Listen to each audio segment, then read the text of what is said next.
I'm really happy to be here. Glad to see you all. Hopefully I'll get to meet some of you. All right.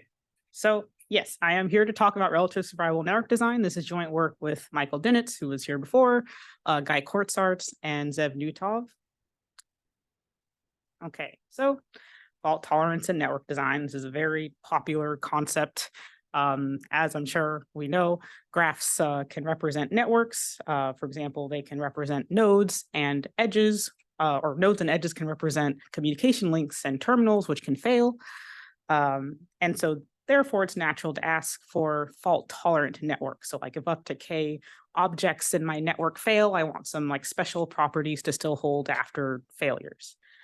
So specifically in this talk, I'm going to focus on edge fault tolerance. So if up to k edges fail, we want connectivity properties to still be held. Now I'll go into detail about what specifically I mean by all of that. Okay, so before I can even start to talk about relative survivable network design, I need to talk about and define normal survivable network design. So what is survivable network design? So this is a problem where we're given an input graph with edge weights, and we're given a set of demands, and that each demand is a triple.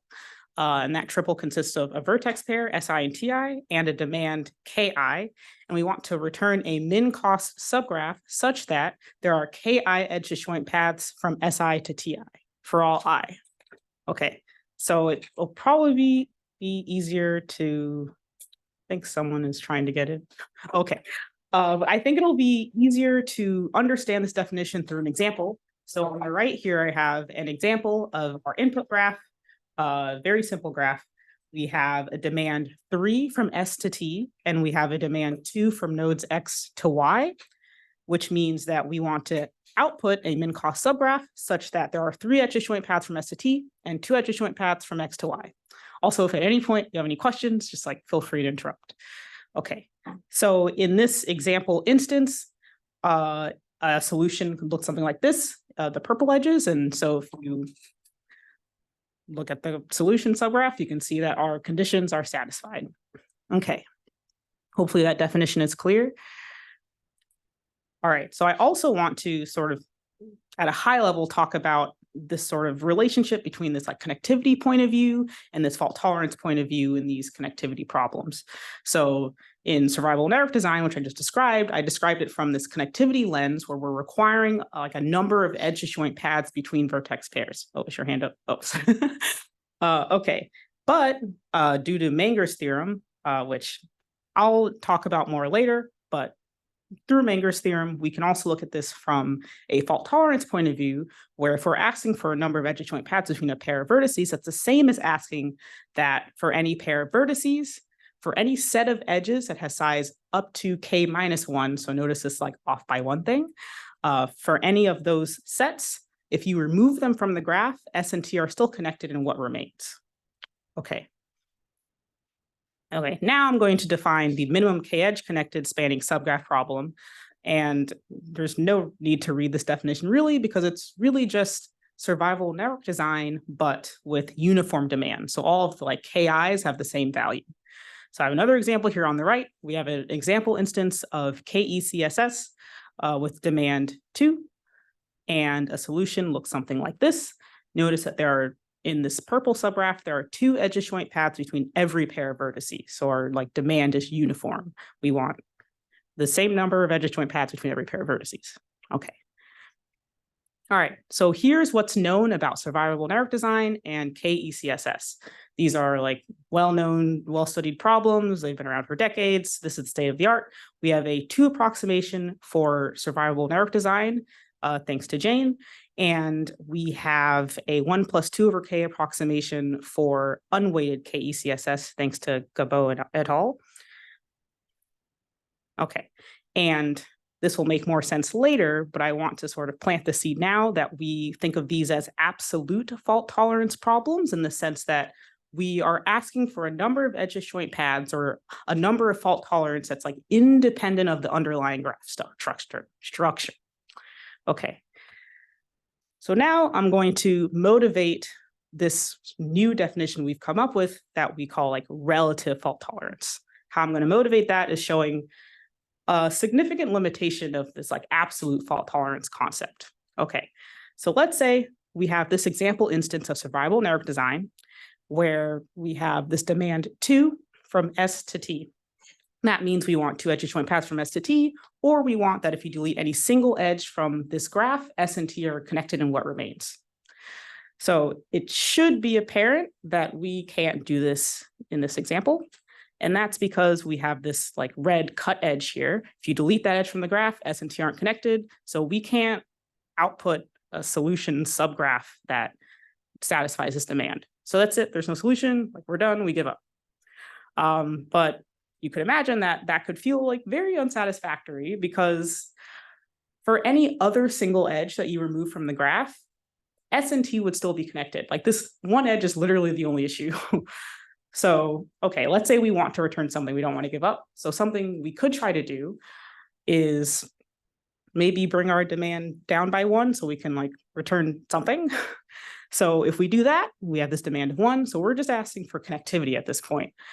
We would get a solution that looks something like this orange subgraph, though I would argue that this is still unsatisfactory because if you delete any single edge from this orange subgraph, then S and T are not connected in what remains. But in our original like input graph, if you delete any single edge, aside from that one cut edge, you're okay. So we are just like not really preserving very much fault tolerance when we bring this demand down to 1. Okay, so here's my proposed solution. Something like this. So this isn't quite survivable network design because there are not 2 edge joint paths from S to T. S and T cannot tolerate all fault sets of size 1. However, we're sort of doing like as good as the input graph can do. So if you delete any other edge from this green subgraph that isn't that cut edge, like S and T are still connected in what remains, which is exactly how the input graph was behaving. Okay, so now I'm going to formalize this a bit. So like I said, normal survivable network design and normal k-ECSS or k-edge connected spanning subgraph problem are absolute fault tolerance problems because we're asking that if at most k-1 edges fail, S and T are connected in H, our solution subgraph, period. That's it. But with relative fault tolerance, we're asking a bit, we're taking into account the underlying graph structure. We're saying that S and T are connected in H if at most k-1 edges fail, if and only if S and T are connected after those failures in G. If that isn't the case, then we're not asking for anything. So notice that relative fault tolerance is a generalization of absolute fault tolerance because if our input graph already has the desired connectivity, then it's the same problem. Okay, so now I can finally define the relative survivable network design problem. So this is very similar to normal survivable network design, except for this like relative fault tolerance idea. So we're given an input graph, we're given edge weights, and we are again given this like set of demands where each demand is a triple, SI, and our demand KI, except now we are asking that we're looking at all fault sets of size up to KI-1, and if S and T remain connected after we remove that fault set in G, then we need that to also be the case in our solution subgraph H. Otherwise, we're not asking to tolerate fault sets that the input graph can tolerate. Okay, so on the right, I have another example instance, except this time now it's for relative survivable network design. We have just one demand from S to T, demand 3. So we want to tolerate the size up to size 2 fault sets that the input graph could tolerate. So here is an example solution, min-cost solution. Notice that again, like you delete any 2 edges from this green subgraph, we are tolerating the same fault sets that G was tolerating. The fault sets that G can't tolerate, we can't hope to do that either. Okay, and we get a useful solution. If this were the normal survivable network design problem, like there would be no solution to this problem. Okay, and now we have the minimum k-edge fault tolerance subgraph problem. This is the relative version of the k-edge connected spanning subgraph problem. So remember, k-ECSS was the uniform demand version of normal survivable network design. So this problem is the uniform demand version of relative survivable network design. Okay, another example or instance on the right. we have an example where our demand is 2. And this is very similar to the example I just walked through.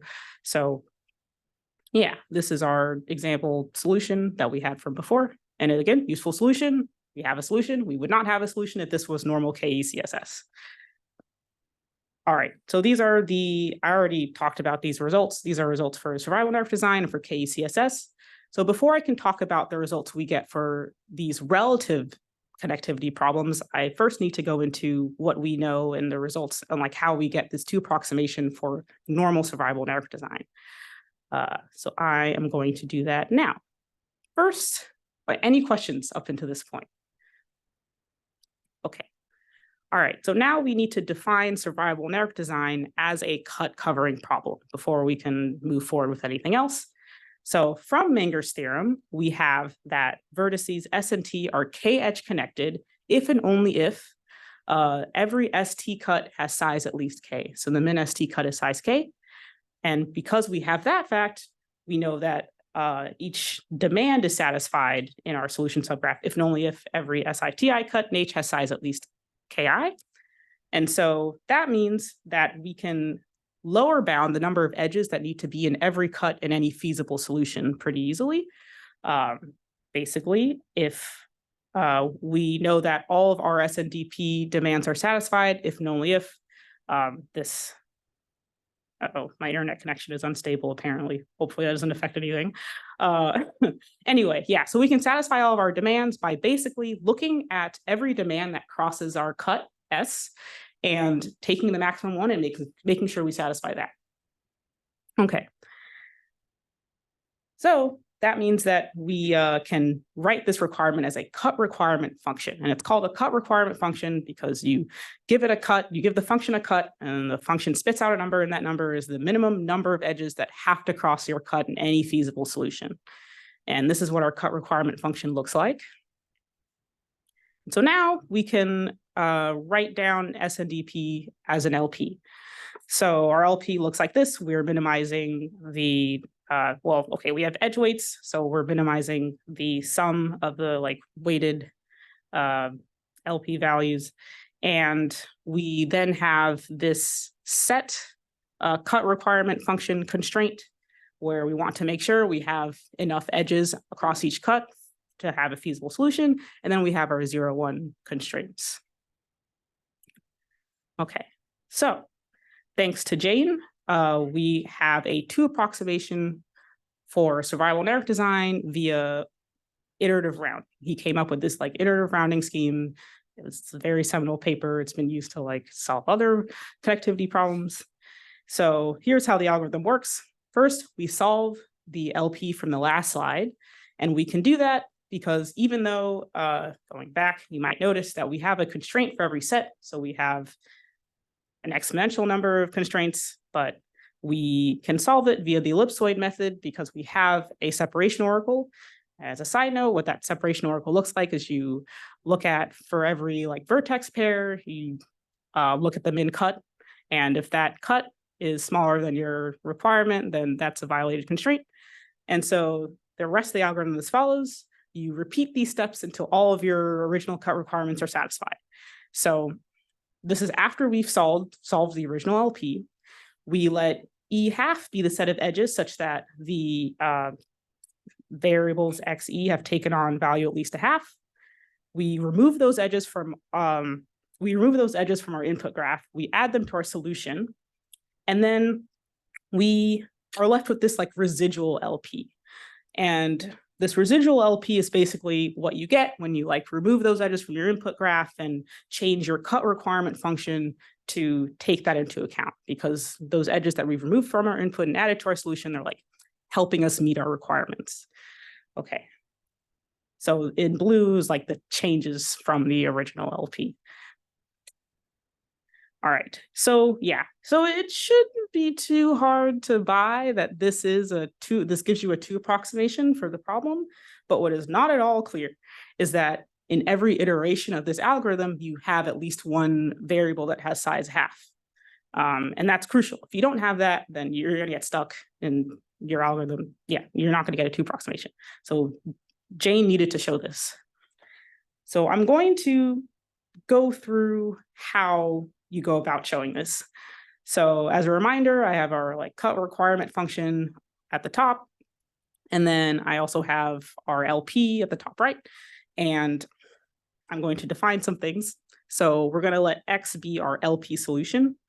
And we're going to say that a set S, a vertex set S from graph G is tight with respect to the solution X if the following holds: if the LP weight across the cut is equal to our cut requirement function. So remember that in our LP, we have the set constraints that we need to be at least this amount. So any sets that satisfy that inequality will be like tight sets. All right, some more definitions. So we have what's called a constraint matrix of our LP. Basically, each sort of row of this matrix corresponds to a set from our LP.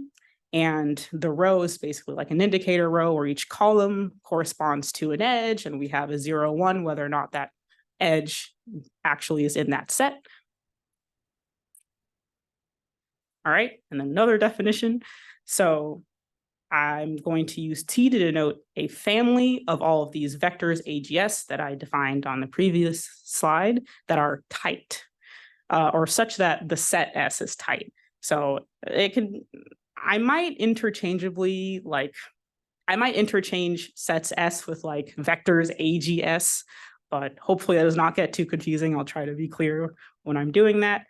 So again, T is what I'll probably call a family of tight sets. All right, and then now, I think these are our final definitions. We have a laminar family. So we say that a family is laminar if for every pair of vectors AGS and AGS prime that are in this family, at least one of the following is true. So they're either vertex disjoint, one is a subset of the other, or vice versa. So kind of like in this picture on the right. And if one of these conditions is true, we say that S and S prime do not cross. Okay, so going forward, we're going to let LT be a maximal laminar family of tight sets. So we just define laminar. It's going to look something like that picture on the right, where each of those like circles is a set in the graph. And it's maximal in the sense that for any tight set S such that AGS is not in that laminar family, then that set S crosses some set in that family. So like we can't add any more tight sets to this family without it continuing to be laminar. So I know this has been a lot of definitions. Like, any questions at this point? Okay. All right, so now this is sort of the meat and potatoes of how Jane is able to show that some variable XE takes on value at least half. So I also need to define what like the span of one of these sets is. Again, these families are families of vectors that arise from these sets in our constraint matrix. And so that means the span of a family is the set of all linear combinations of the vectors in the family. Okay, so Jane showed that if our cut requirement function f of s has this property called weak supermodularity, then we can uncross uncross the vectors in this tight family of tight vectors or tight sets to get a maximal laminar family of tight sets, which I talked about in a previous slide. And this maximal laminar family of tight sets has the following properties. One, that they have the laminar family has the same span as that original family of tight sets. So that's sort of the idea of this like uncrossing, is that you can start with a family of tight sets and you can like uncross to get this laminar family of tight sets. And additionally, the dimensions of the spans are the same and it's equal to the number of edges in the graph. And so there's a lot more to this proof, but for the sake of time, I'm not going to go through all of it, but basically at a high level, Jane does this like complex charging argument where because you have this laminar family of tight sets, you can sort of represent it as like a forest.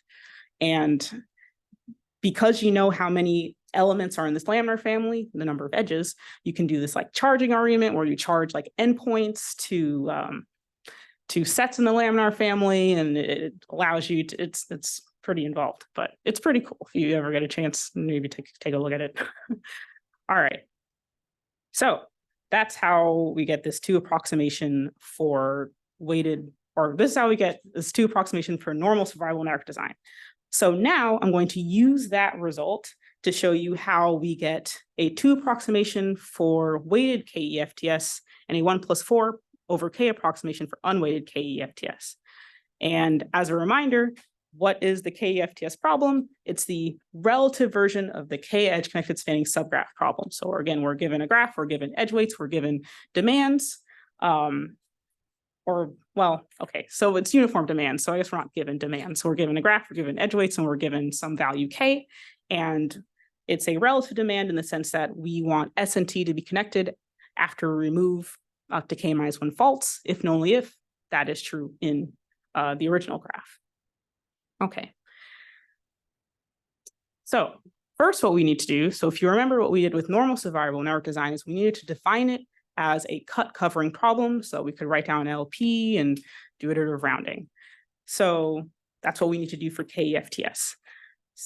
The cut covering function is not going to be the same because we have these sort of, I don't know, unusual fault tolerance requirements. So I'm going to break this down into 2 cases. First, we have the case where the size of the cut is smaller than k, and we have the case where the size of the cut is k or larger. So in this, oh yes, and I want to remind you of this fault tolerance point of view that, again, we're looking at fault sets that the original graph could tolerate. So that's what we're going to do when we analyze these 2 cases. So in this first case, where the cut is small, let's suppose that there exists some edge E such that E is in this cut S in G, but it's not in that cut in H. So like H is our solution subgraph. Let's say this edge is in our input graph, but we've decided not to take it in our solution subgraph. So I'm going to show that that's bad news for us because then we won't be a feasible solution. And I'll get into why that is. So I have a picture here of this cut in G in our input graph, and this purple edge E is the edge that's in G, but we've decided not to take in our solution subgraph. So this is our cut. And then let's say we have these 2 red edges are faults, and we know that the number of faults here is strictly less than k, which is required because the entire cut has size strictly less than k. So if we delete these 2 red edges from the graph, then the graph is still connected because of this purple edge. Okay, so now let's look at H. So in H, we decided not to take this purple edge. We thought, maybe we don't need it. So in H, this is what this cut looks like. It's got these 2 edges. If we delete these 2 fault edges, then we're not in good shape because our graph is no longer connected. And that means that we have this fault set that has size strictly less than k that S and T can tolerate in G, but S and T cannot tolerate in our solution subgraph H, which means we have to include E. Yeah, so that means that every single edge in a small cut has to be in our feasible solution. These are like forced edges, you can think of them that way. All right, so now we can think about this next case where the size of our cut is at least k. So this is a pretty straightforward case. It's very similar to normals, the normal like k-edge connected spanning subgraph problem where we have to include at least k edges from every cut that has size k or larger, because if we don't, then that cut has fewer than k edges, and that would be a fault set that our solution subgraph would not be able to tolerate, that the input graph could tolerate, because the input graph has more than k edges there. If you delete k edges, or if you delete k-1 edges, then that input graph would still be connected. All right, is that clear? Okay. So this is what our cut function looks like. If you like combine these 2 cases, you basically get that, okay, if our cut is small, we have to take all of the edges. If our cut is big, we have to take at least k of them. So it's the min of these 2 things. All right, so if you recall, when we were talking about normal survivable network design, Jane showed that if your cut requirement function has this property called weak sphere modularity, then you can do this uncrossing and do iterative rounding and get a 2 approximation. So our hope is that this cut function is weakly sphere modular and we can do all that. So bad news, it's not. Yeah. So what can we do instead? Maybe there's another cut function that can describe this problem. So let's try again. So maybe we can use this observation that we have these forced edges. Remember that in a small cut, if the cut is small, has size k or smaller, we have to take all of those edges. So maybe we can do like a pre-processing step where before we even start doing anything, we just like take all of our forced edges and include them in our solution subgraph and delete them from our input graph, because we already know we have to buy them. So if we do that, we get a cut function looks like this. It's basically just our original cut function, but now we're subtracting out the value of the edges that we've already added to our solution for each of the cuts. Okay, so like the hope is that maybe this will be weakly sphere modular and we'll be good. Oh, and so this is what the LP would look like. Notice that because we are deleting edges from the graph before we even do anything, the LP is slightly different. We don't have as many variables as we did before. Just thought that would be good to note because that'll be important later. Okay. So is this cut function weakly sphere modular? It's not. When I was figuring this out, I was like trying out different cut functions. I was like, okay, maybe this one, maybe this one. I was like, none of these are weakly sphere modular. It was very frustrating. But turns out there is a silver lining. This cut function is like salvageable in a way that the previous one was not, and that'll be clear why soon. Okay, so remember, as I said, from normal survivable network design, if our cut function has this weak sphere modularity property, then we can do this crossing of tight sets to get this laminar family, and then we can do iterative rounding. This is the goal. So what we noticed is that in normal survivable network design, that in that analysis, this weak sphere modularity property was actually only applied to tight sets, not all sets. So then the hope is that, okay, maybe that means, like, what if our cut function is weakly sphere modular on tight sets? Then maybe it doesn't matter that it's not weakly sphere modular on all sets. Turns out that is the case. Our cut function is weakly sphere modular when the sets are tight. So we say that our cut function is locally weakly sphere modular. And what's kind of cool about this is, as far as we know, this is the first use of a not weakly sphere modular cut function in like Jane's iterative rounding analysis.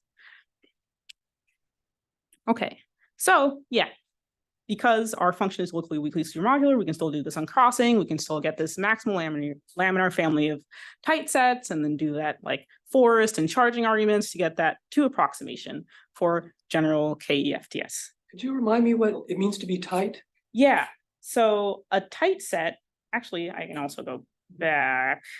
Hopefully I don't have to go too far back. But remember we have, oh, here we go, in the top right. So we have this cut requirement function, and in our LP, we require, right, that for every cut in our solution, the like LP weight going across that cut has to be at least the value of that cut requirement function. So it's tight when it's satisfied at equality. Yeah. Get back to where we were. All right. So now I'm going to talk about this 1 + 4 over k approximation. Yes. No, you're good. No. What if the LP value is larger than the cut requirement? What if yes. No, then it's not tight. Yeah, so in that case, it does satisfy the cut requirement function. It does satisfy that LP constraint, but it would not be tight because it's not met at equality. Yeah. Okay.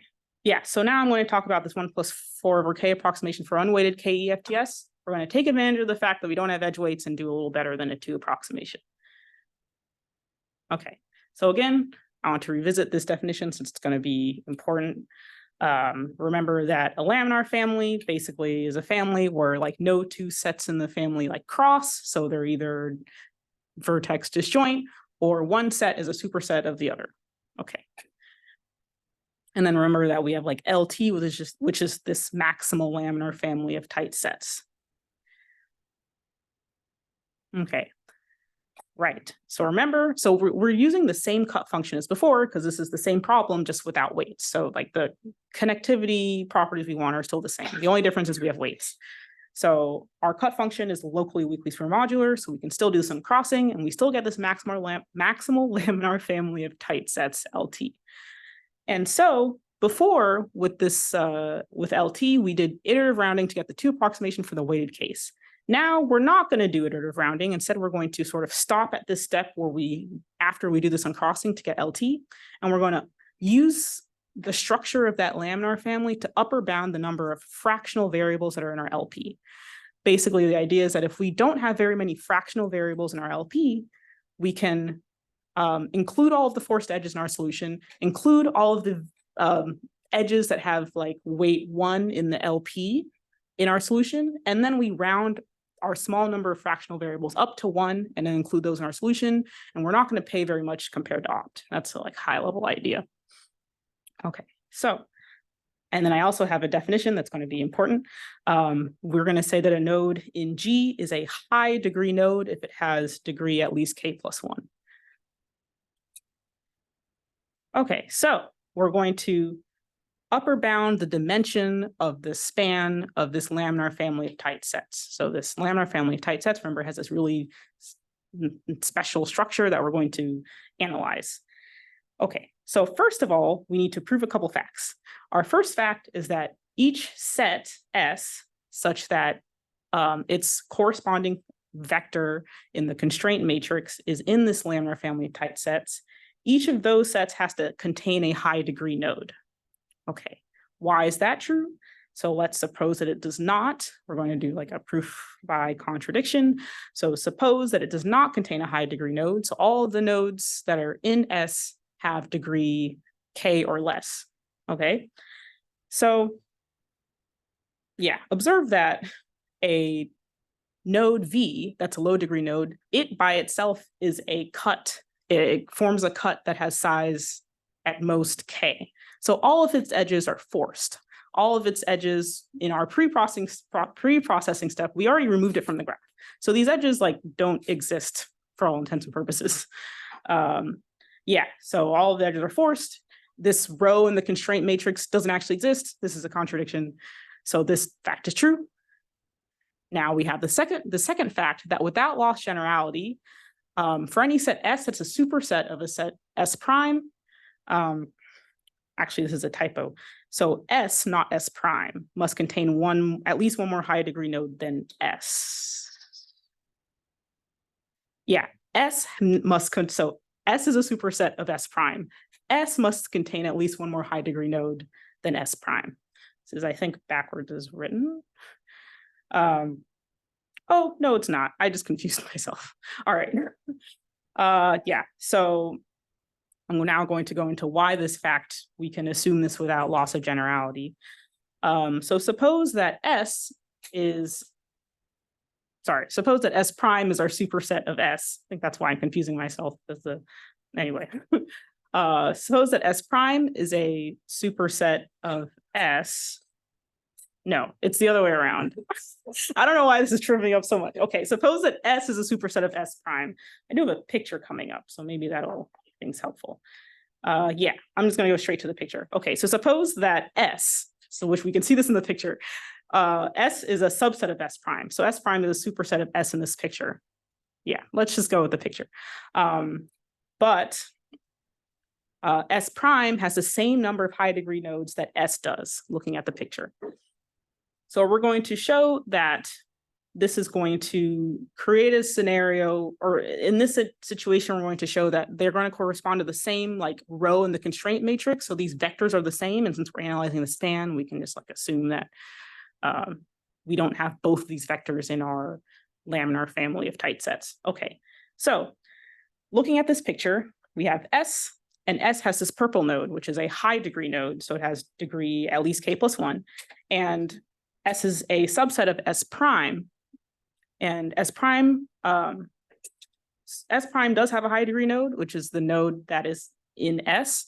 But in S prime minus S, there are no high degree nodes. They're all low degree. So the purple node's high degree, the gray node in this picture is a low degree node. So we have like three categories of edges that could contribute to these like constraint matrix rows. So first we have this like dashed edge here, or this type of edge here that's in like delta S prime minus delta S. And since this edge is incident on a vertex in S prime minus S, that means that this edge must be incident on a low degree node. It's forced, so we've in our preprocessing step, we already removed it. So it's not contributing to these vectors or these constraint matrix rows. Yeah, so this other category of edges that we have is edges that are in delta S minus delta S prime. So same situation here, they have to be incident on a low degree node, they're forced, they don't exist. We've added them to our solution already. All right, so the final type of node that could contribute to these vectors is this kind of node here that crosses both S and S prime.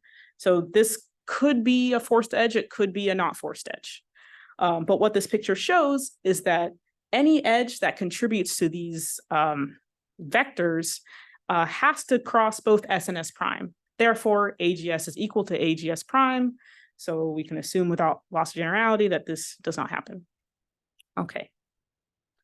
All right, so because of these two facts, and because we are in a laminar family, this picture is basically what the family looks like. There's every set contains a high degree node, and every set that is a superset of some other set contains one more high degree node than that other set, or at least one more high degree node than that other set. And so we can upper bound the dimension of the span of our laminar family of tight sets just by like counting the maximum number of sets that can be in this laminar family. And we get that it's 2n times nh minus 1. If you think about it a bit, like you can get that number. Okay. All right, so now we are going to use that fact to give an upper bound on the number of fractional variables in our LP solution. All right, so might end up going through this a little fast. So like, please interrupt me if something does not make sense. Okay, so on the top right, I have our LP again, just to remind us what that looks like. And remember that we have the number of edges in E minus F, like that's the number of variables that we have. Okay, so because our feasible solution is a basic feasible solution, it satisfies size E minus F constraints, linearly independent constraints at equality. So we have E minus F linearly independent tight constraints total. Okay, does that make sense? Okay. And so we also know, we've shown previously, that the dimension of our laminar family is upper bounded by this 2nh minus 1. And from Jane, we know that we can do this in crossing and that the span of our laminar family is the same as the span of our original family of tight sets, and they have the same dimension. So the dimension of the span of tight sets, it's also upper bounded by 2 times nh minus 1.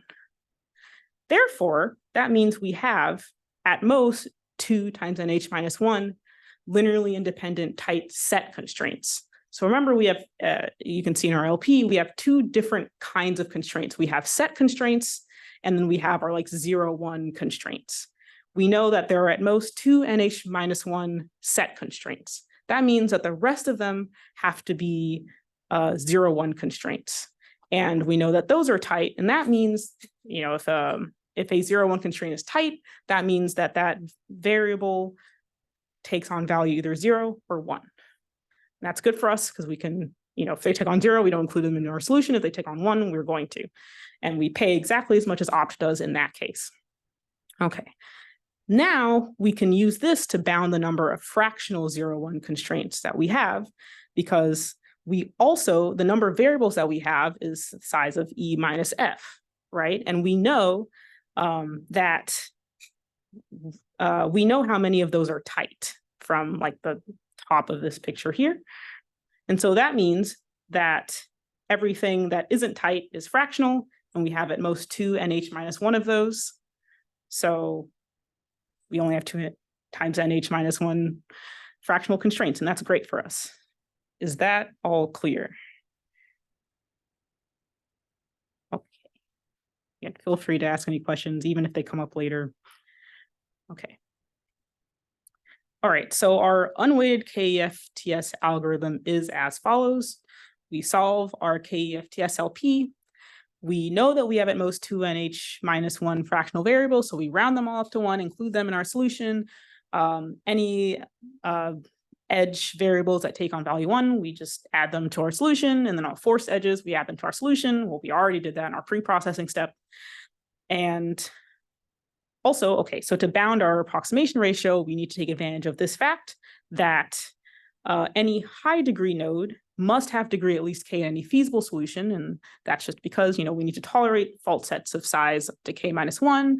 And that node forms a cut of size at least k. So we have to take at least k edges from that. Therefore, opt is lower bounded by this expression like k times nh over 2. And that over 2 is just because double counting edges. So we have to divide by 2.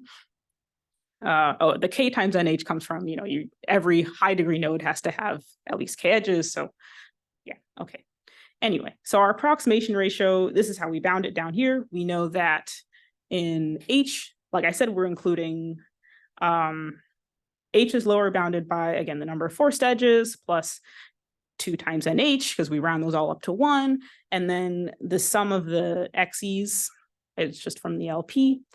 And this first part here, the sum of the XEs from the LP plus the number of forced edges, that's opt. So we can replace that with opt plus 2NH, 2 times NH. And then we use this useful fact here to get that this is at most opt plus 4 over k times opt, and then that gets us our 1 plus 4 over k times opt. Okay. All right, now, let's see. Yeah, I do have time.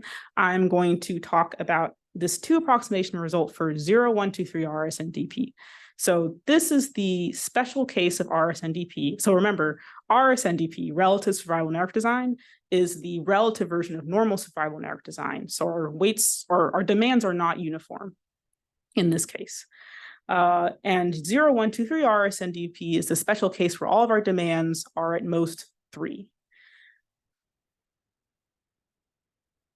Okay, so how I'm going to talk about this, it's a reduction. We reduce from this 0, 1, 2, 3 RSNDP problem to normal SNDP, and we have a 2 approximation for SNDP, so that'll get us our 2 approximation for this special case of RSNDP.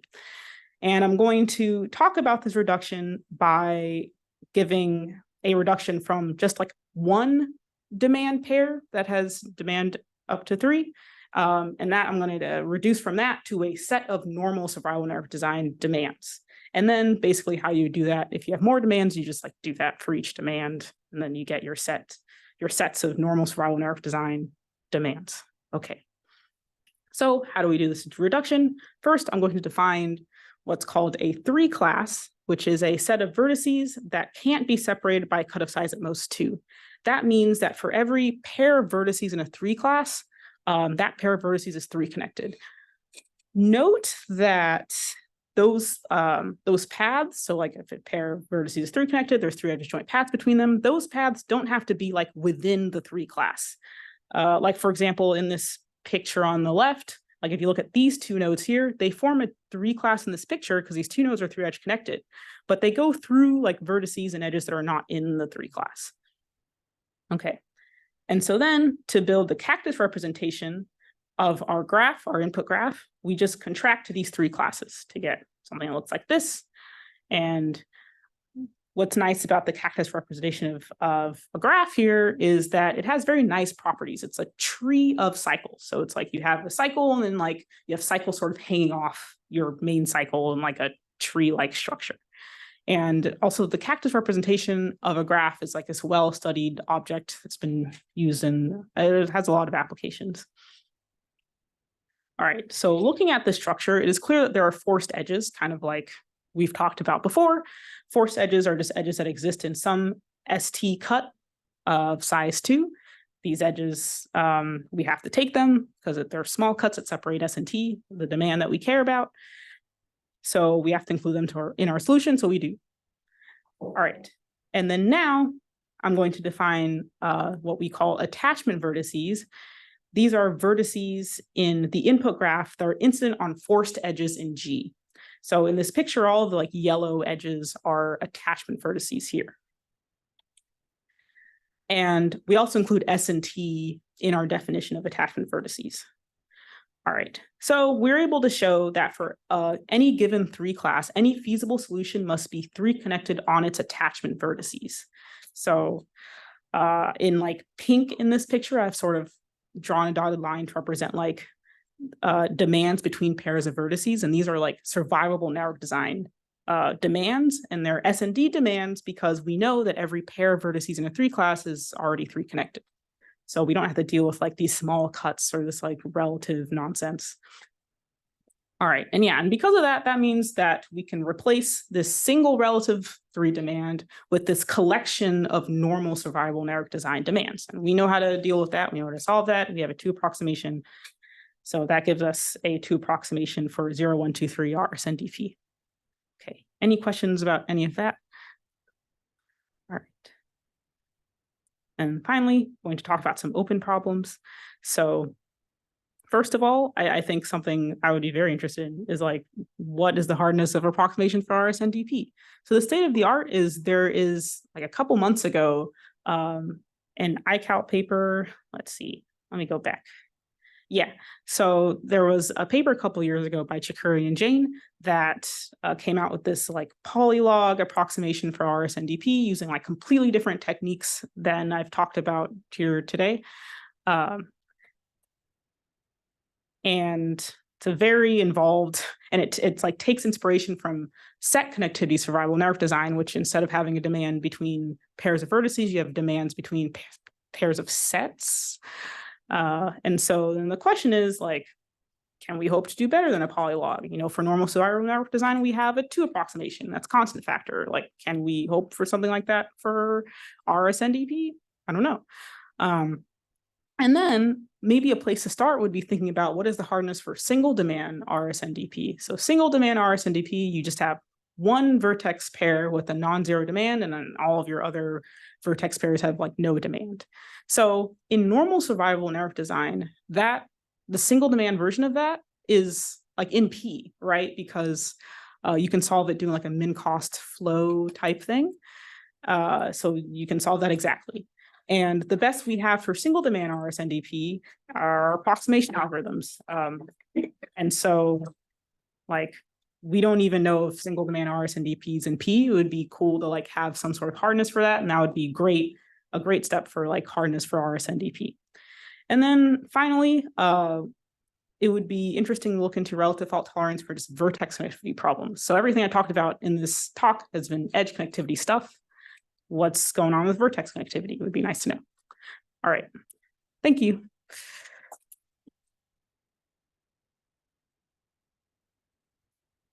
Any questions?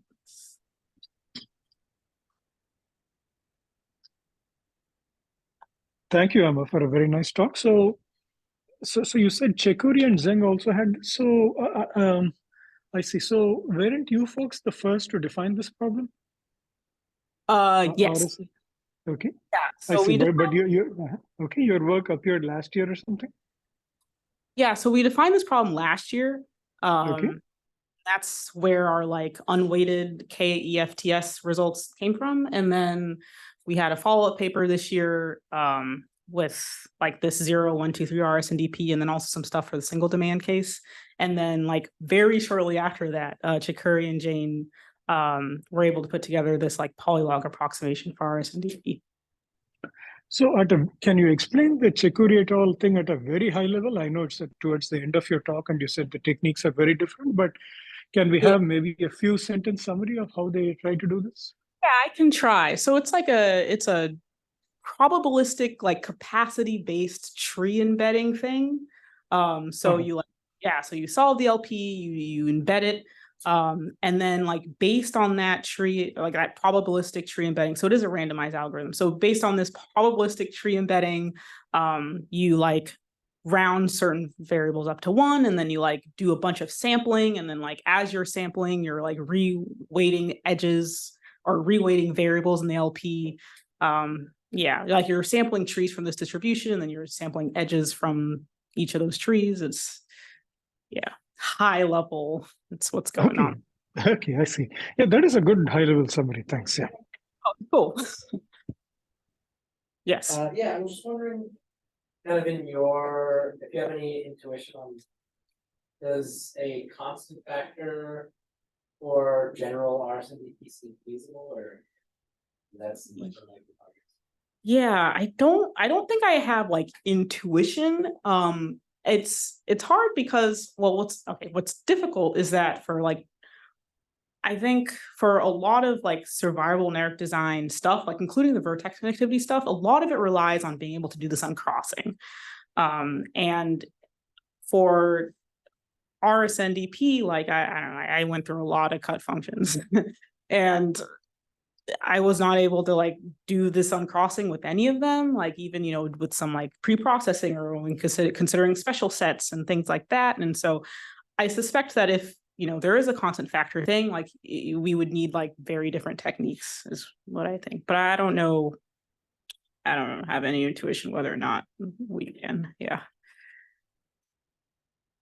Well, but I do want to say though, sorry, I'll get to you in a sec, that I mean, what's like sort of giving me like some hope is that for k-ECSS, the uniform case, like we pretty much match the absolute fault tolerance case for those problems. So like maybe that means, yeah.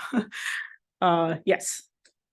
One of these, recently, there was a paper on archive on k-ECSS Mhm. that showed that you can get the optimal value for k plus 10 ECSS when you consider the problem of k-ECSS. I just wanted to ask if your ideas here can also like get that type of result, or have you seen this? I haven't seen it. What is k plus 10? Like, it's just the optimal value when you consider the problem of k plus 10 ECSS. So Okay. you have the